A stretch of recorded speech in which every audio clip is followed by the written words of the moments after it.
नमस्कार। मैं फिर एक बार आपके साथ दीपाली सेंट्रल कोऑपरेटिव बैंक में हुए भ्रष्टाचार के खिलाफ अपने आवाज़ को बुलंद करने के लिए और आपका साथ मांगने के लिए मैं आपसे बार बार प्रार्थना करके और वीडियो बनाकर आपसे रिक्वेस्ट करती हूँ कि मेरा वीडियो ज़्यादा से ज़्यादा शेयर कीजिए और हमें पूरी सहायता कीजिए जिससे ये बात सरकार के कानों तक पहुँचे। क्योंकि मैंने आपको पहले बताया कि हमने 2 साल तक जो डॉक्यूमेंट्स की लड़ाई लड़ी है, वो डॉक्यूमेंट्स आगे जाके उच्च अधिकारियों के पास जाके दबा दिए जाते हैं। और क्यों दबाए जाते हैं? क्योंकि आगे से आगे पैसा पहुँचता है।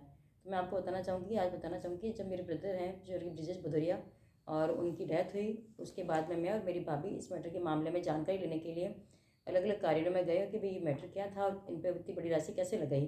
तो मैं आपको बताना चाहूँगी कि उसके अंदर हमें बड़ा सरप्राइज़ हुआ कि हमने सूचना अधिकार में दीपाली सेंट्रल कोऑपरेटिव बैंक से पूछा और एडिशनल रजिस्ट्रार से पूछा, रजिस्ट्रार कार्यालय से जानकारी चाहिए कि भाई आरटीआई के तहत पूछा हमने, क्योंकि नॉर्मल जवाब तो देते ही नहीं है। तो हमने जब आरटीआई लगी तो इन्होंने जवाब दिया कि उच्च स्तरीय, ये भी रजिस्ट्रार कार्यालय से हमें कहा गया कि ये कुछ स्तरीय जाँच थी और इसका कोई नियम और आधार नहीं होता है। ऐसे कैसे हो सकता है? आप ये बताइए। एक विभाग, कोई भी सरकारी विभाग होता है, उसका अपना एक नियम कानून होता है। अगर कोई कर्मचारी है, उसके ऊपर कोई एलिगेशन है, तो उसे जवाब देने का पूरा अवसर दिया जाता है। विभाग की जाँच के अपने एक नियम, एक आधार होते हैं।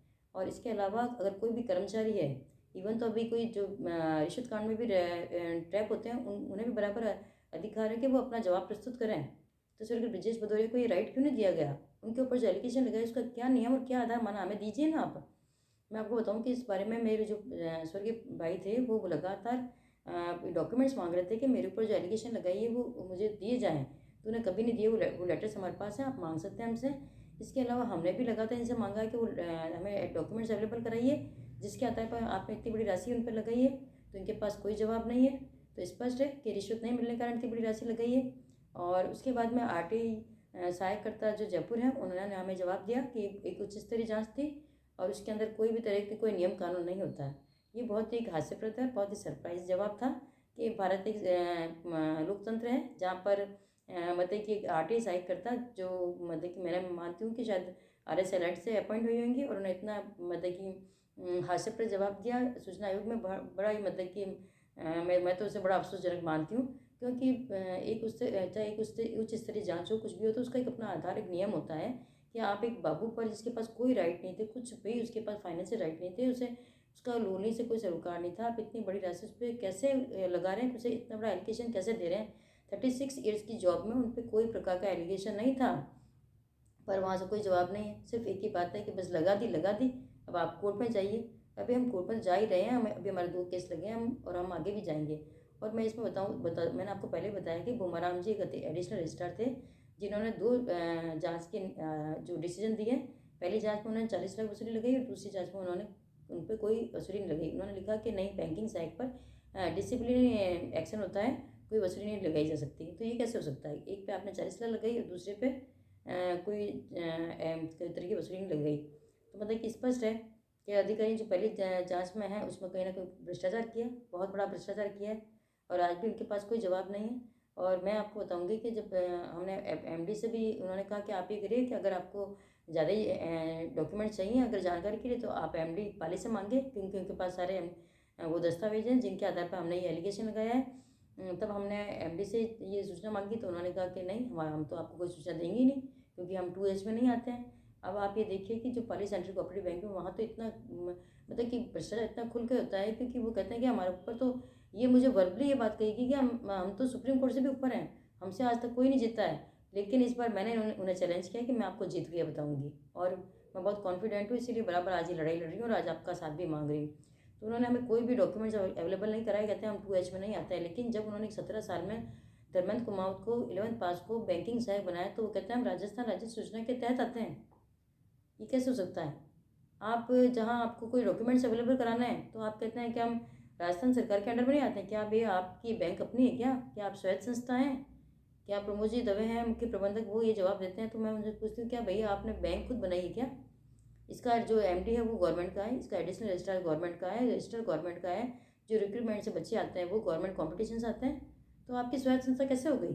2H में कैसे आ गया आप? लेकिन जब इन्हें कोई भ्रष्टाचार करना होता है, अभी लेटेस्ट ही मैंने जाँच करवाई है, उसके अंदर इन्होंने जवाब दिया है कि हमने अगर धर्मेंद्र कुमार को 17 साल में नौकरी बैंकिंग सहायक बनाया है, तो वो राजस्थान सरकार के नियम के तहत बनाया है। तो राजस्थान सरकार के नियम का अगर पालन होता है, तो आपको वो डॉक्यूमेंट्स भी हमें अवेलेबल कराने चाहिए सूचना अधिकार के तहत, जिसके आधार पर आपने ब्रजेश भदौरिया को इतनी बड़ी राशि आरोपित की है।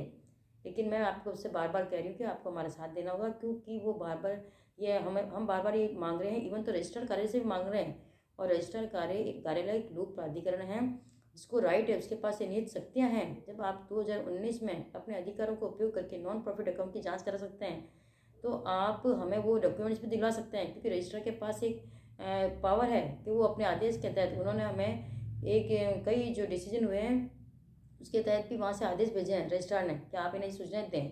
और इन्होंने उसके बाद में हमें वो भंवर सिंह जी बाजियत आए थे, एमडी साहब, उन्होंने हमें वो सूचनाएं दी हैं। इससे पहले भी मैं एक प्रकाश जी मीणा करके जो उप रजिस्ट्रार आए थे, मैं तारीफ़ करूँगी उनका, बहुत ही सुपर ऑनेस्ट पर्सन। उन्होंने तो मुझे खुद कॉल करके कहा कि मैडम मैं आपको सूचना दिलवाऊंगा, और उन्होंने मुझे वो शायद महीने या 2 महीने रहे, उनका ट्रांसफ़र करवा दिया गया यहाँ से, और उन्होंने मुझे बराबर सूचनाएं अवेलेबल कराई। लेकिन जो डॉक्यूमेंट, जब तक हमें ये पता चला कि वास्तव में जिन डॉक्यूमेंट्स के आधार पर ये एलिगेशन लगाया है वो हमें डॉक्यूमेंट्स प्राप्त करने हैं। इवन तो मैं आपको बताऊंगी, सूचना आयोग में भी बहुत ही अच्छे एक इंसान हैं, मैं उनकी तारीफ़ करूंगी।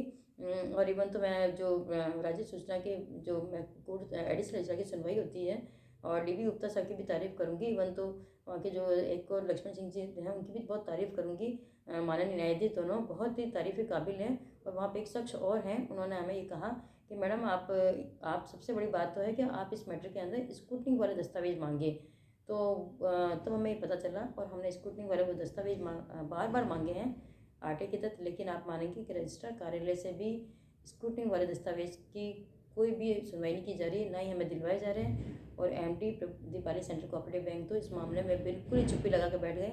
तो स्पष्ट है कि बहुत ही बड़ा भ्रष्टाचार करके रिश्वत नहीं मिली, इस कारण से स्वर्गीय ब्रजेश भदौरिया पे इतने बड़े 40,56,000 वसूली लगाई गई, जबकि उन्हें कोई वित्तीय अधिकार प्राप्त नहीं था। ये एक बहुत बड़ा भ्रष्टाचार है। इसलिए मैं चाहती हूँ कि ये आज ये इनके साथ हुआ है, मेरे भाई के साथ हुआ है, कल कोई और कर्मचारी इसका शिकार ना हो। इसलिए आप सब मेरे साथ जुड़िए और हमारा साथ दीजिए, और ज़्यादा से ज़्यादा आप इस वीडियो को शेयर कीजिए। और आपसे ये प्रार्थना है कि हम बार बार कह रहे हैं कि हम दोनों महिला हैं। मैं मानती हूँ कि महिला कभी कमज़ोर नहीं होती, और मैं अपना को कभी कमज़ोर नहीं मानती हूँ। और हम दोनों महिलाएं मिलकर इसके खिलाफ एक यात्रा निकालने की सोच रहे हैं। तो आप उसके भागीदार बनिए, प्लीज़ हमारा साथ दीजिए, और हमारे वीडियो ज़्यादा से शेयर करके सरकार तक पहुँचाएँ। धन्यवाद, नमस्कार।